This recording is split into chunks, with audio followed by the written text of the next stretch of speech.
మొట్టమొదటిగా దేవుడు ఏమై ఉన్నాడో తెలుసా? ప్రేమకు కర్త అయి ఉన్నాడు. ఈ లోకములో ప్రియులారా, దేవుడు మన పట్ల చూపించినంత ప్రేమ కంటే విలువైన ప్రేమలు ఏమీ లేవండి భూమి మీద.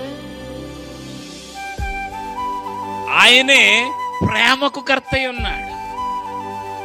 ఆయన మనల్ని ప్రేమించాడంటే ఎలా ప్రేమించాడు? దేవుడు లోకమును, అంటే లోకములో ఉన్న పాపపు స్వభావాలతో నింపబడి ఉన్న మనుష్యులమైన మనందరిని ప్రేమించాడు.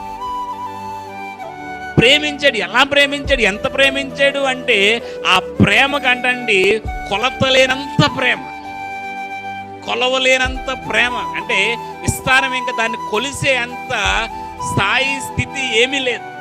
అంతగా దేవుడు మనల్ని ప్రేమించాడు. అంతగా నిన్ను నన్ను ఆయన ప్రేమించాడు. దేవుడు లోకమును ఎంతో ప్రేమించాడు, వెళ్ళ కట్టలేనంతగా.